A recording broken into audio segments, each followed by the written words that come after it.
Hello dear student, पिछले video में हमने यूक्लिड बीजगणित एल्गोरिथम क्या है, इससे दो या अधिक संख्याओं का मसा निकालना सीखे थे। यदि वो वीडियो आप नहीं देखे हैं तो लिंक डिस्क्रिप्शन में जाकर देखें।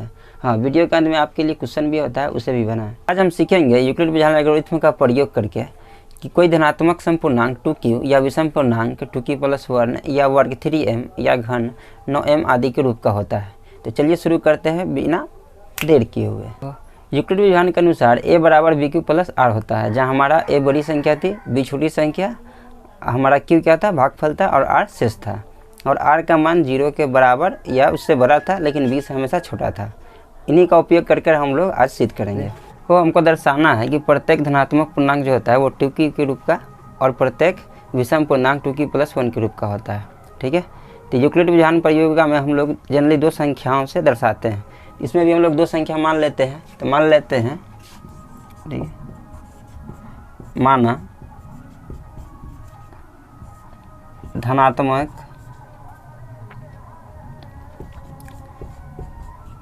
धनात्मक पूर्णांक a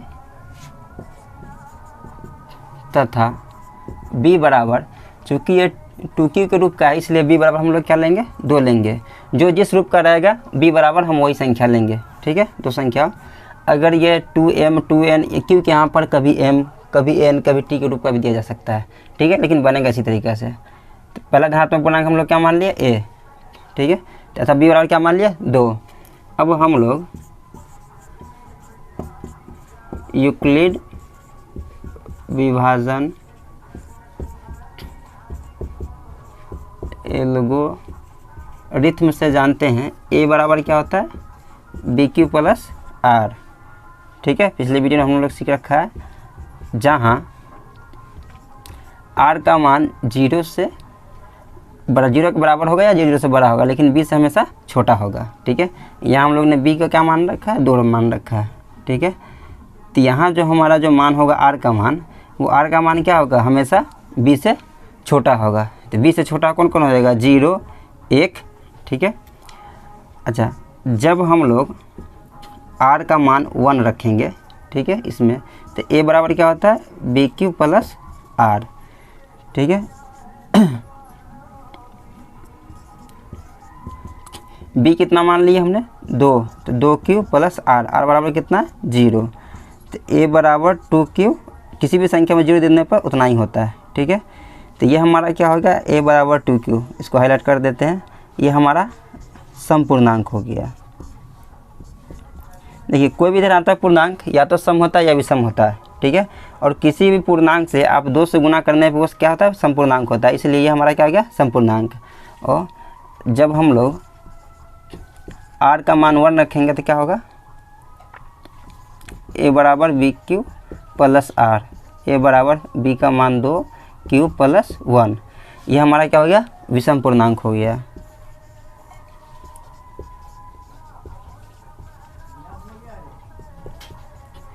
ठीक है, अतः हम लोग लिख सकते हैं, ठीक है, कि प्रत्येक धनात्मक समपूर्णांक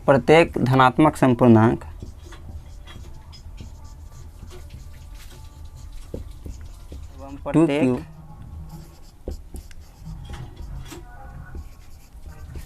विषम पूर्णांक 2q+1 के रूप का होता है। इस तरीक़ा से हम लोग प्रयोग करके किसी भी संख्या का आराम से हम लोग दर्शा सकते हैं इस रूप का है। सबसे पहले हमने क्या किया है कि एक संख्या मान लेंगे, प्रथम पूर्णांक 1 मान लेंगे, जो जिस रूप का रहेगा b उसको मान लेंगे। ठीक है, फिर यूक्लिड बीजगणित एल्गोरिथम का a बराबर bq+r होता है। ठीक है, इस पर फिर बैठा के इस तरह से हम लोग सिद्ध कर लेंगे, बहुत आसानी से बन जाएगा। चलिए, हमको दर्शाना है कि प्रत्येक विषम पूर्णांक जो है वो 6q+1 6q+3 6q+5 के रूप का होता है। ठीक है, तो सबसे पहले हम लोग क्या कर देंगे, मान लेंगे कि जो धन पूर्णांक a मान लेंगे प्रथम, उसके बाद b बराबर मान लेंगे 6। b बराबर 6 इसलिए मान लेंगे कि हमको जो सिद्ध करना है वो 6q के रूप का करना है, इसलिए b बराबर हम लोग 6 मान लेंगे। ठीक है, और r का मान आपको हमने पढ़ा है कि b से हमेशा छोटा होगा। r का मान क्या होगा, 0 से लेकर 5 तक हो जाएगा। ठीक है, चूँकि हमको तो विषम पूर्णांक सिद्ध करना है, तो 1 से 5 तक में हम लोग क्या करेंगे, 1 ले लेंगे, 3 और 5 ले लेंगे, और यूक्लिड बीजगणित प्रमेयिका में उसका मान रखकर हम लोग सिद्ध कर लेंगे। तो चलिए शुरू करते हैं।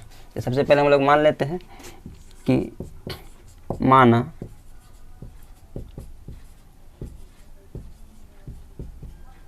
धनात्मक पूर्णांक a तथा b बराबर 6। ठीक है,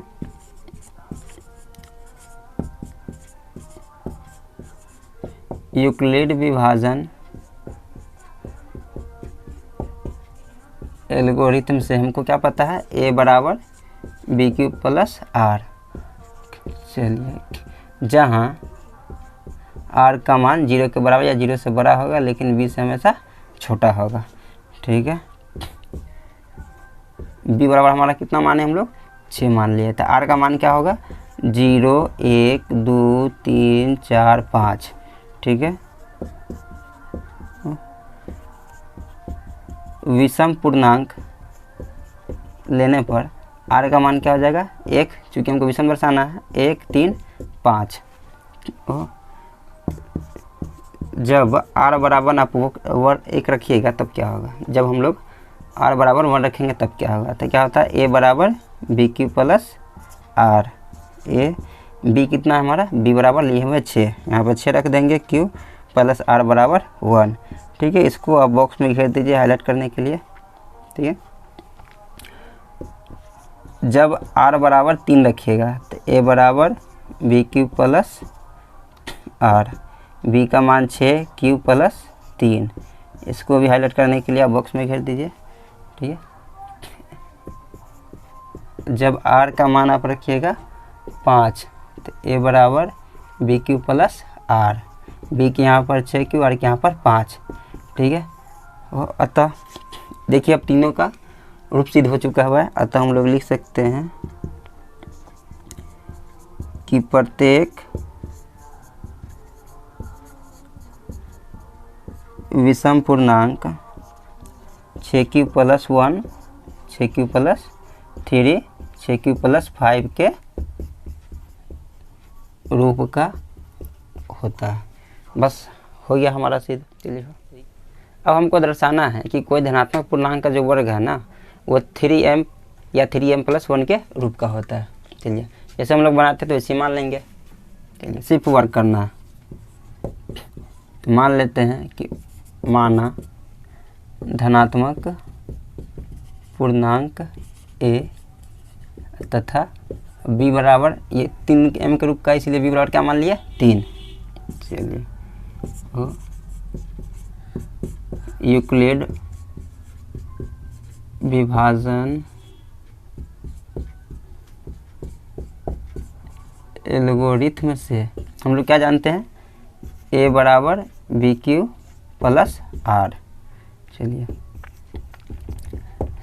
जहाँ r का जो मान होगा वो 0 के बराबर या 0 से बड़ा होगा लेकिन हमेशा b से छोटा होगा। तो r बराबर हमारा क्या हो सकता है, 0 1 2। ठीक है, जब r बराबर आप 0 रखिएगा तब a बराबर क्या होता है, बी क्यू प्लस आर। अब रख देते हैं b का मान कितना, 3, q r 0। किसी भी संख्या में आप 0 जोड़िएगा तो वही संख्या प्राप्त होती है 18। ठीक है, अब वर्ग करने पर, क्योंकि हमको क्या होना चाहिए, वर्ग होना चाहिए इस रूप का, तो चलिए इसका दोनों तरफ वर्ग कर देते हैं। ठीक है, दोनों तरफ वर्ग किए हैं तो ये स्क्वायर, ये 3 तिहाई 9 q स्क्वायर। ठीक है, हमको दिखाना है 3m, इसलिए हम लोग क्या करें, 3 कॉमन ले लिए, तो इधर क्या बच गया 3 q स्क्वायर। चलिए, वो हम लोग मान लेते हैं m बराबर 3 q स्क्वायर।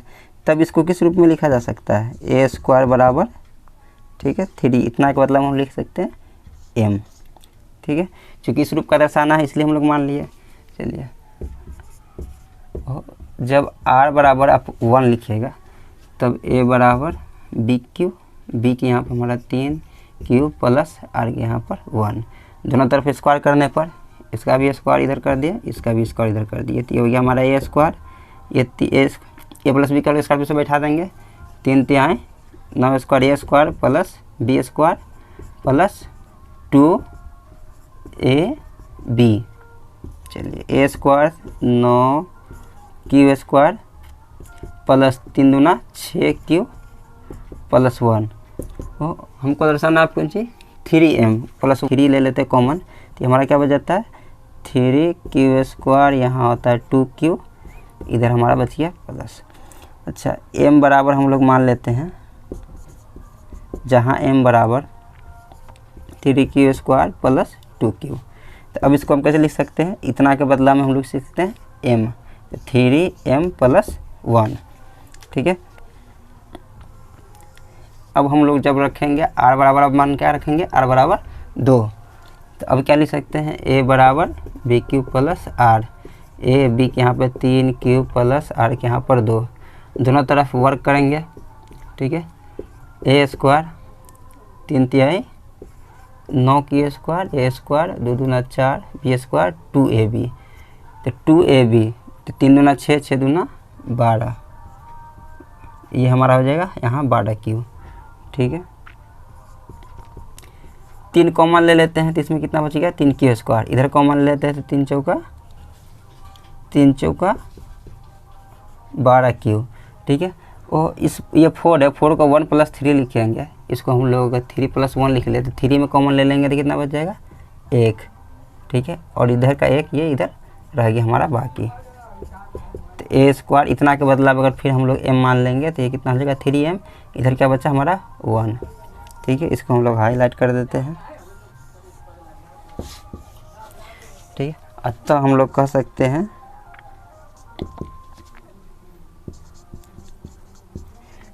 कि प्रत्येक धनात्मक पूर्णांक 3m या 3m + 1 के रूप का होता है। इस तरीके से देखिए सिद्ध हो गया। चलिए, तो अब हमको जो सिद्ध करना या दर्शाना है कि विषम पूर्णांक जो है वो 4m + 1 4m + 3 के रूप का है, और इसका जो वर्ग होगा वो 8m + 1 के रूप का होगा। चलिए जैसे बनाते हैं तैसे बनाते हैं। मान लेते हैं धनात्मक पूर्णांक a तथा b बराबर 4, यानी कि 4m में दर्शाना है इसलिए b बराबर 4 ले लिए। चलिए, यूक्लिड विभाजन एल्गोरिथम से हम लोग क्या जानते हैं, a बराबर bq + r, जहाँ r का मान 0 के बराबर या 0 से बड़ा होगा लेकिन b से छोटा होगा। चलिए, b बराबर 4 है तो r बराबर क्या क्या ले सकते हैं, 0, 4 से छोटा 1, 2, 3, चूँकि हमको दर्शाना है क्या, विषम पूर्णांक, ठीक है। तो विषम पूर्णांक लीजिएगा तो r बराबर, इनमें से सिर्फ विषम पूर्णांक चुनिएगा तो r बराबर क्या हो जाएगा, विषम पूर्णांक चुनने पे r बराबर हमारा हो जाएगा 1 और 3, यही विषम है, ठीक है। तो जब r बराबर आप 1 लीजिएगा तो a बराबर bq + r, b हम लोग कितना मान लिया 4, q + r बराबर 1। अब देखो, जहाँ q बराबर यदि हम लोग m ले लेते हैं, q बराबर m मान लेते हैं तो q के यहाँ पर हम लोग क्या रख सकते हैं, m रख सकते हैं, अर्थात यह हमारा किस रूप का हो गया, 4m + 1। चलिए, जब हम लोग r बराबर 3 रखेंगे तो a बराबर 4q + 3, ठीक है। और यहाँ भी हम लोग क्या करेंगे, q बराबर m रखेंगे तो a बराबर क्या हो जाएगा, 4m + 3। अब कहता है कि इसका वर्ग करने पर ना 8m + 1 के रूप का आना चाहिए, ठीक है।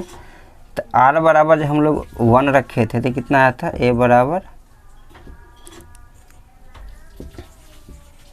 bq + r, a बराबर bq + r, तो b हमारा कितना था, 4q + 1।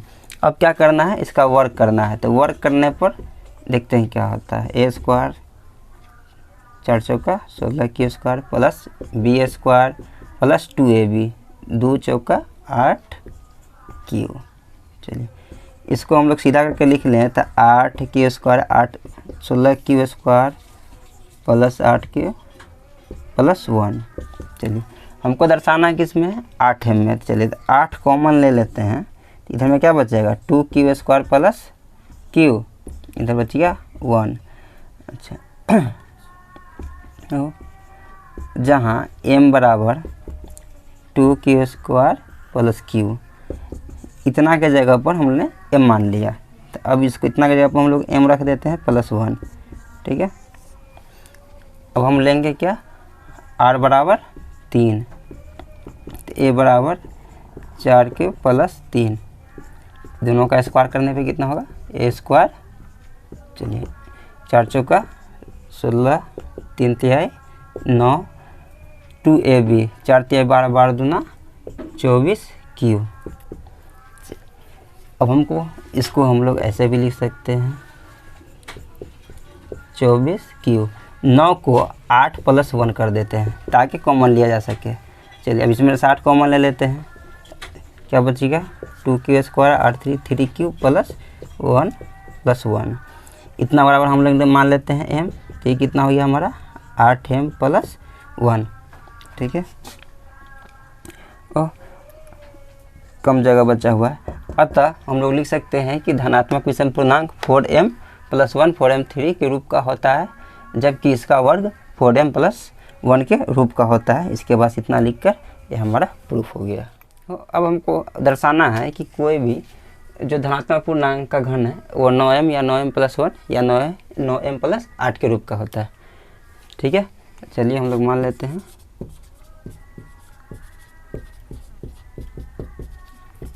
धनात्मक पूर्णांक a तथा b बराबर 3, और b बराबर यहाँ हम लोग 3 माने इसलिए। ठीक है, इनका घन करने में कितना हो जाएगा 27, तो इनमें से हम लोग 9 कॉमन ले सकते हैं। ठीक है, इससे पहले जो जिस रूप का रहता था b बराबर वही लेते थे, लेकिन यहाँ आप 9 भी लेंगे फ्री बन जाएगा, 3 लेंगे फ्री बन जाएगा। ठीक है, 3 लिए हैं ताकि आसानी हो। ठीक है, यूक्लिड विभाजन एल्गोरिथ्म से a बराबर bq प्लस r।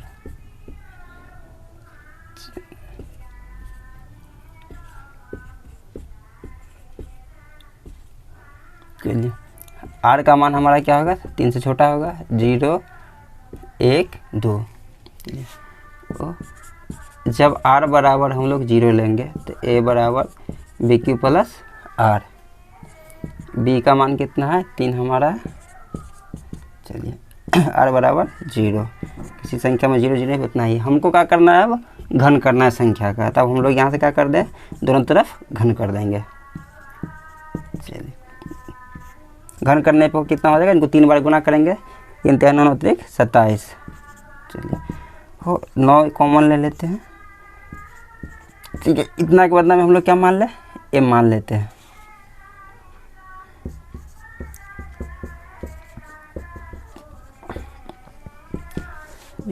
अगर यहाँ अगर t रहता तो t बराबर मान लेते हैं, k रहता k बराबर मान लेते हैं। ठीक है, तो m बराबर मान लेते हैं, तब इतना के बदला में हम लोग क्या लिख सकते हैं m।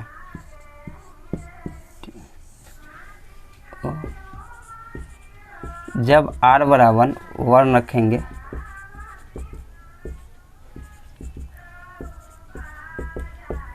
अब इसका हम लोग घन करेंगे।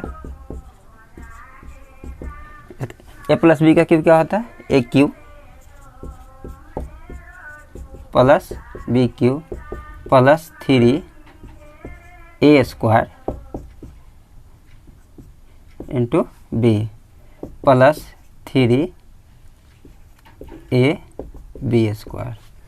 ठीक है, ये हमारा हो गया 27, क्यूब का क्यूब 1 3 तिहाई 9 9 3 27 q² प्लस 3 तिहाई 9q प्लस 1। ठीक है, 9 कॉमन लेते हैं इसमें।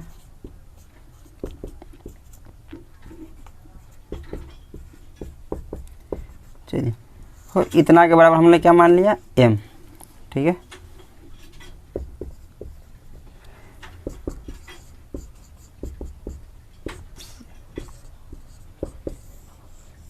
ये इस रूप का हो गया। ठीक है, अब r बराबर क्या रखना है 2, तो a बराबर bq प्लस आर 3 प्लस 2। ठीक है, अब दोनों तरफ घन कर लेते हैं। ए क्यू 9 त्रिक a cube plus b Q plus 3 a square b plus 3 a into b square. चलिए इसको गुना करने कितना हो जाएगा, ये हमारा हो गया 27 क्यू का क्यूब 8 प्लस 3 तिया 9 9 27 27 दूना 54 क्यू स्क्वायर प्लस 3 तिया 9 9 चौका 36 क्यूब। 8 को उधर हम लोग ले जाते हैं ताकि कॉमन लेने में आसानी हो। चलिए 9 कॉमन ले लेते हैं। 9 छक 54 9 चौका 36। ठीक है, और इन सब के बदला में हम लोग क्या मान लेते हैं, m। ठीक है, जितना कॉमन लिया उन सब के बदला में मान लेते हैं m। इनके बदला में हम लोग क्या लिख लिया, m प्लस 8। चलिए देखिए 0 बराबर रखने पर ये 1 बराबर रखने 1 रखने पर ये और r का मान 2 रखने पर हम ये तीनों रूप का आ गया है। अतः हम लोग लिख सकते हैं कि धनात्मक